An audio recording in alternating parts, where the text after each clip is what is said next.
नमस्कार दोस्तों, मैं विदुशेखर सिंह स्वागत करता हूं आपके अपने YouTube चैनल एजुमेनिया 247 पर।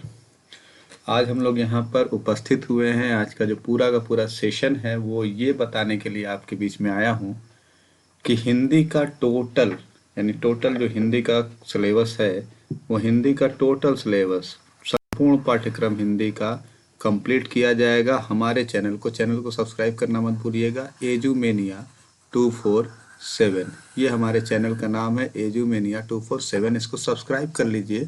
इसलिए बता रहा हूँ क्योंकि जो भी अपकमिंग वैकेंसी है, जैसे कि लेखपाल की हो या यूपी पुलिस की हो या सीटीटी की हो या यूपीटीटी की हो, उसमें कंप्लीट हिंदी का डोज यानी हिंदी का पूरा पाठ्यक्रम आपके लिए लेकर आया हूँ, और वो भी आपका का पूरा फ्री है। यानी इसका कोई भी चार्ज आपसे नहीं लिया जाएगा। पीडीएफ भी अवेलेबल होगी, ऑनलाइन क्लासेस भी अवेलेबल होंगी, लाइव क्लासेस भी अवेलेबल होंगी, और साथ साथ हम लोग एक सेट भी लेकर के आएंगे, वीकली टेस्ट जिसको हम लोग कहेंगे, क्वेश्चन और आंसर का सेट भी लेकर के आएंगे आपके बीच में।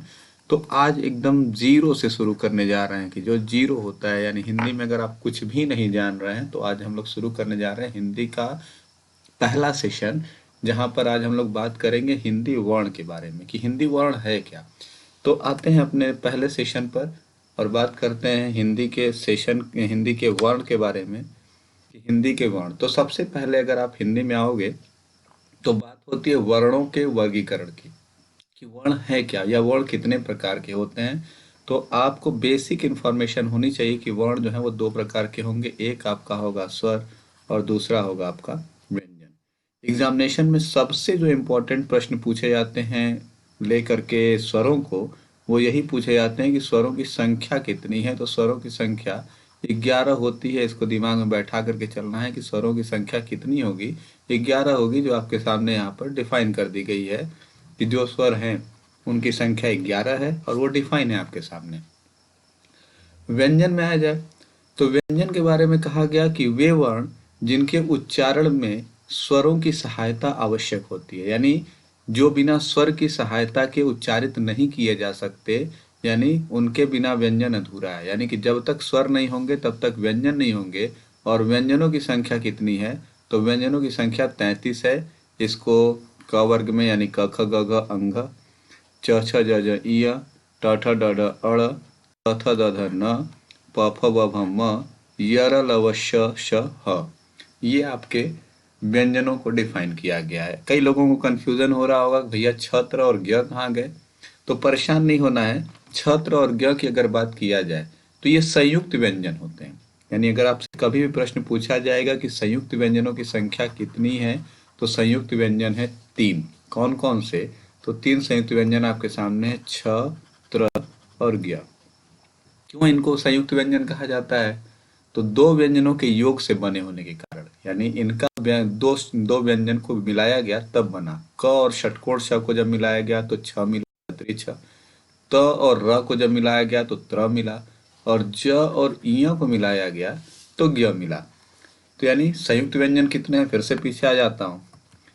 सबसे पहले आता हूँ यहाँ पर कि कितने प्रकार के वर्ण होंगे। तो वर्ण दो प्रकार के होंगे, स्वर और व्यंजन। स्वरों की संख्या कितनी है? तो स्वरों की संख्या 11 है। व्यंजन कितने हैं?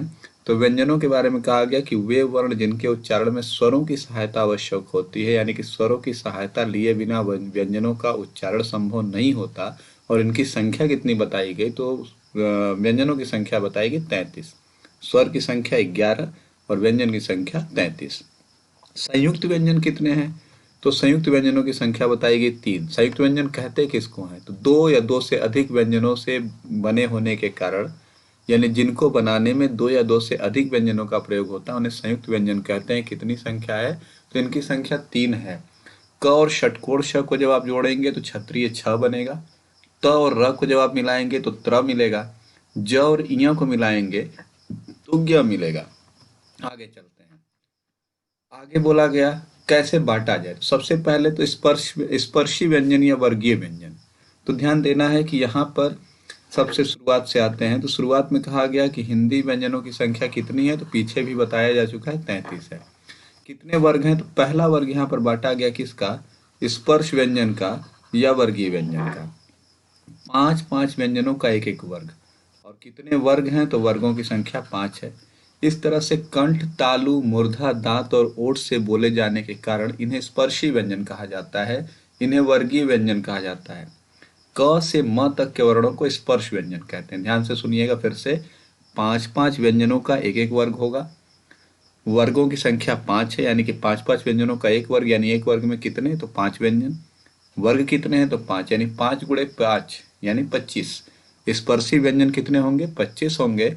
और सबका उच्चारण स्थान जो होगा वो अलग अलग होगा, जो यहाँ पर हम लोग देखेंगे। जो पूछा जाता है अक्सर, सबसे मोस्ट इम्पॉर्टेंट, अगर इस पूरे टॉपिक में अगर कोई चीज़ है तो मोस्ट इम्पॉर्टेंट टॉपिक आपकी यही है, क्योंकि यहाँ से एक प्रश्न जरूर पूछा जाता है कि क वर्ग में कौन आएंगे। तो क वर्ग में क, ख, ग, घ और अंग, इनका क्या होगा उच्चारण स्थल, तो इनका उच्चारण स्थल होगा कंठ। यानी इनको कहाँ से बोला जाएगा, तो इनको बोला जाएगा कंठ से। यानी कंठ स्थान से कौन बोले जाएंगे, क वर्ग वाले। च वर्ग में कौन कौन आएगा, तो च वर्ग में च, छ, ज, झ, इय, और इनका उच्चारण स्थान क्या होगा, तो तालु होगा। तीसरा वर्ग क्या है, तो ट वर्ग है। ट वर्ग में कौन कौन आएंगे, तो ट, ठ, ड, ढ, अड़, इनका उच्चारण स्थल क्या होगा, तो मूर्धा। त वर्ग में कौन आएंगे, तो त, थ, द, ध, न, इनका उच्चारण स्थल क्या होगा, तो दंत स्थान होगा। प वर्ग में कौन कौन आएंगे, तो प, फ, ब, भ, म, इनका उच्चारण स्थल क्या होगा, तो ओठ। यानी कंठ, तालु, मूर्धा, दांत, ओठ। ये याद रखिएगा कि क वर्ग वाले कंठ से, च वर्ग वाले तालु से, ट वर्ग वाले मूर्धा से, त वर्ग वाले दंत से, प वर्ग वाले ओठ से। क वर्ग में कितने व्यंजन, 5। च वर्ग में कितने, 5। ट वर्ग में कितने, 5। त वर्ग में कितने, 5। प वर्ग में कितने, 5। कितने वर्ग होंगे, तो 5 वर्ग होंगे। कितने स्पर्शी व्यंजन होंगे, तो 25 होंगे। और 5-5 का उच्चारण स्थल अलग अलग होगा। कंठ से बोला जाएगा क वर्ग वाला, तालु से बोला जाएगा च वर्ग वाला, मूर्धा से बोला जाएगा ट वर्ग वाला, दंत से बोला जाएगा त वर्ग वाला, और ओठ से बोला जाएगा प वर्ग वाला। कंठ, तालु, मूर्धा, दंत और ओठ, ये उच्चारण स्थल से संबंधित प्रश्न भी आपसे पूछे जाते हैं। आगे चलता हूं, अंतस्थ किसको कहेंगे। तो दूसरा जो वर्गीकरण किया गया, तो उसके आगे चलते हैं, माँ के आगे चलते हैं। तो दूसरा जो वर्गीकरण किया गया, तो कहा गया कि य, र, ल और व, इनको अंतस्थ कहते हैं। क्यों इनको अंतस्थ कहते हैं, क्योंकि न तो ये व्यंजन में दिखेंगे न तो ये स्वर में लगेंगे। यानी इनका उच्चारण जो है व्यंजन और स्वरों का मध्यवर्ती लगेगा। स्वर व्यंजनों के अंत स्थिति से जान पड़ते हैं। इनका उच्चारण जीभ, तालु और ओठ, जीभ, तालु, दांत और ओठ को मिलाने से बनता है।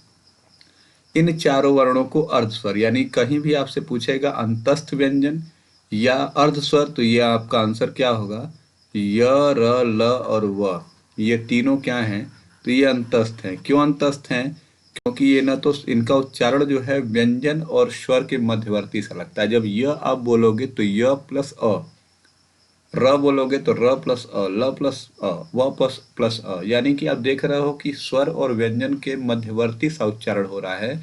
और स्वर व्यंजनों के अंत स्थिति से जान पड़ते हैं। और अंतस्थ को ही आप क्या कहेंगे, तो अर्धस्वर भी कहेंगे। यानी अंतस्थ को ही आपको क्या कहा जाता है, अर्धस्वर भी कहा जाता है। ये दिमाग में आपको बैठा लेना है हमेशा के लिए। अंतस्थ व्यंजन ही क्या होते हैं, अर्धस्वर होते हैं। कौन कौन हैं, तो य, र, ल और व, यही चार हैं जो अंतस्थ हैं। आगे चलता हूं, उष्म। उष्म में जब आप आओगे तो आप देख रहे हो कि तीनों श, यानी शलजम, षटकोण और सड़क, ये तीनों स को पहले दिमाग में रख लीजिए। और उसके अलावा एक कौन बचा, तो ह। इन चारों को उष्म बोला जाएगा। इन चारों वर्णों को उष्म कहेंगे। क्यों उष्म कहते हैं, क्योंकि इनका जब हम उच्चारण करते हैं तो उस उच्चारण की वजह से जो रगड़ या घर्षण पैदा होती है, उस रगड़ या घर्षण की वजह से गर्म हवा निकलती है। और उष्म वायु निकलने की वजह से ही, यानी उष्म वायु निकलने की वजह से ही हमने नाम क्या दे दिया, इनको उष्म व्यंजन का नाम दे दिया। यानी उष्म कौन होंगे, तो तीनों श, शलजम श, षटकोण स, सड़क श और ह, इन चारों वर्णों को उष्म कहेंगे। इनका उच्चारण रगड़ या घर्षण से उत्पन्न उष्म वायु से होगा। तो ये आपका बेसिक रूल हो गया 3। फिर आगे चलते हैं। तो दूसरा जो एक वर्गीकरण किया गया वो कहा गया अल्प प्राण और महाप्राण। तो सबसे पहले दिमाग में रखिएगा कि प्राण का मतलब हवा होता है संस्कृत में।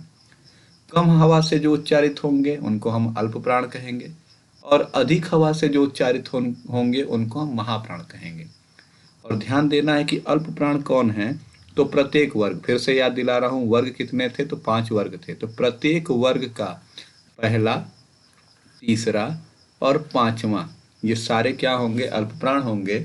और ये भी ध्यान देना है कि इसके अलावा जितने भी स्वर हैं वो सारे स्वर भी क्या हैं, अल्प प्राण होंगे। यानी कि अगर आप क ख ग घ अंग लिखते हो तो पहला वर्ग, प्रत्येक वर्ग का पहला यानी कि क, फिर ख को आप छोड़ोगे, ख को आप जैसे ही छोड़ोगे तो छोड़ते ही आपका हो जाएगा क्या, ग तीसरा, और फिर आप घ को छोड़ोगे, अंग यानी पांचवा। यानी कि प्रत्येक वर्ग का पहला, तीसरा और पांचवा क्या होगा, अल्प प्राण होगा। बचा कौन, तो दूसरा और चौथा। तो दूसरा और चौथा जो होगा वह महाप्राण होगा। और ये ध्यान देना है कि सभी स्वर अल्प प्राण होंगे। और दूसरी ध्यान देने वाली चीज कि जितने ऊष्म वर्ण हैं वो महाप्राण होंगे।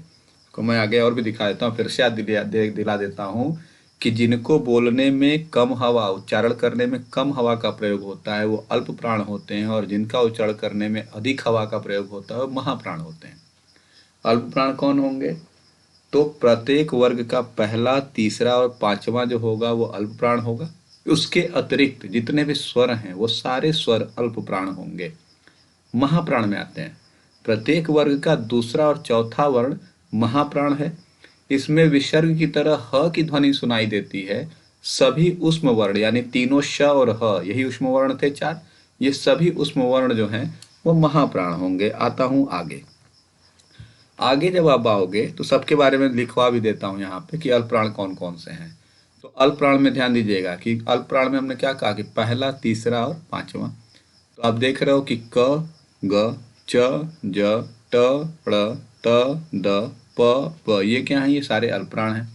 महाप्राण में दूसरा और चौथा आता है तो ख, घ, छ, झ, ठ, ढ, थ, ध, फ और म, ये महाप्राण होंगे। यानी प्रत्येक वर्ग का पहला, तीसरा और पांचवा अल्प प्राण होगा। उसके अलावा सभी स्वर जो हैं वो भी अल्प प्राण हैं।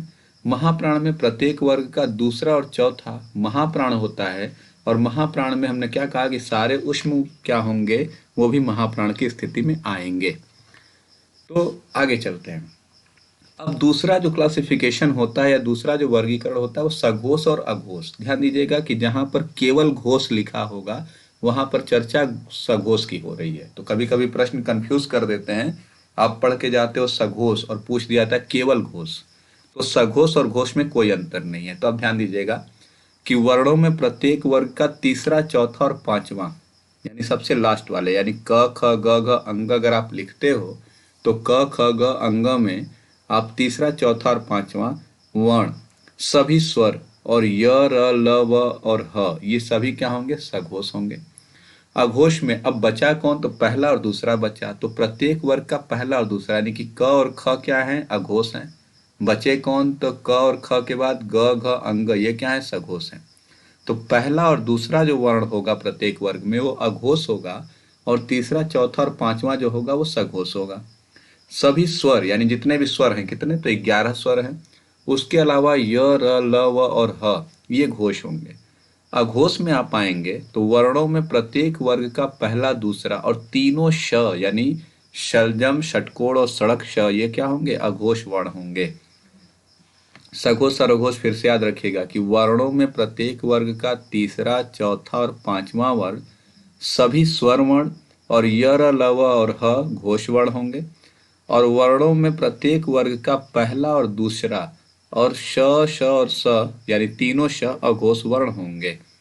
आगे चलता हूं, लास्ट बच जाता है अनुनासिक। स्पर्श वर्णों में प्रत्येक वर्ग का अंतिम यानी पांचवा वर्ण नासिका से यानी नाक से बोला जाता है, और ये अनुनासिक कहलाता है। अंग, य, अण, न, म, आप देख रहे होगे कि नाक का प्रयोग हो रहा है पांचों में। यानी 5 वर्ग है, पांचों वर्ग का यानी स्पर्शी व्यंजन जितने भी हैं उनमें पांचों का जो अंतिम होगा वो अंतिम हमेशा क्या होगा, नाक से बोला जाएगा। और नाक से बोले जाने वालों को हम लोग क्या नाम देते हैं, अनुनासिक का नाम देते हैं। तो ये नॉर्मली एक छोटा सा वीडियो आपके बीच में लेकर के आया हूं जिससे आप बेसिक इन्फॉर्मेशन वर्ण की जान सकें कि वर्ण कहते किसको हैं। तो हमने क्या क्या चर्चा की, फिर से मैं पीछे आ जाता हूं। एक एक चीज को फिर से याद दिला देता हूँ कि हम लोगों ने आज चर्चा क्या क्या की है।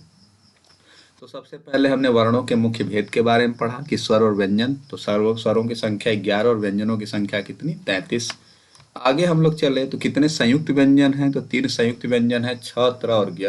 क्यों इनको संयुक्त कहते हैं, क्योंकि इनको बनाने में 2 या 2 से अधिक व्यंजनों का प्रयोग होता है। क और षटकोण श को मिलाते हैं तो क्षत्रिय छ मिलता है, त और र को मिलाते हैं तो त्र बनता है, ज और इ को मिलाते हैं तो ज्ञ बनता है।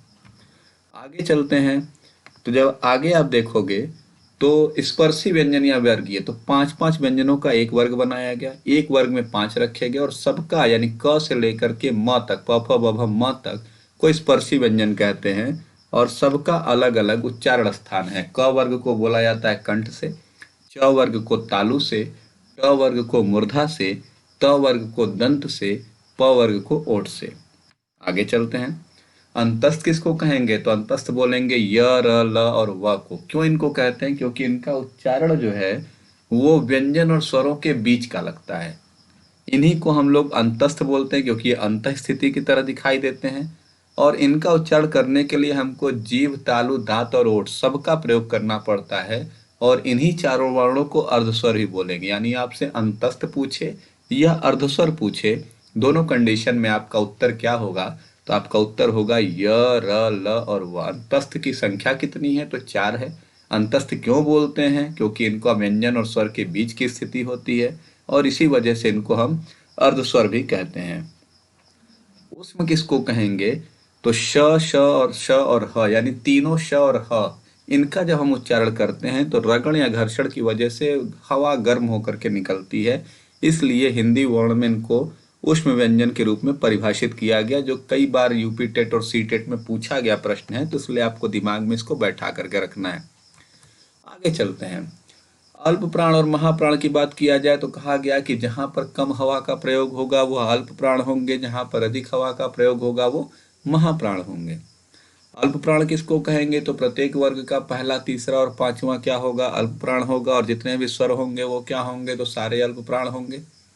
महाप्राण किसको कहेंगे, तो प्रत्येक वर्ग का दूसरा और चौथा वर्ण महाप्राण होगा और जितने भी ऊष्म वर्ण हैं, तो ऊष्म वर्ण जितने भी थे तो तीनों श थे और एक ह था, ये चारों ऊष्म वर्ण जो हैं ये भी महाप्राण की स्थिति में आएंगे क्योंकि ज्यादा हवा का प्रयोग होता है। अल्प प्राण में क, च, ट, त, प, ग, ज, इस तरीके से हमने उदाहरण भी दे दिया।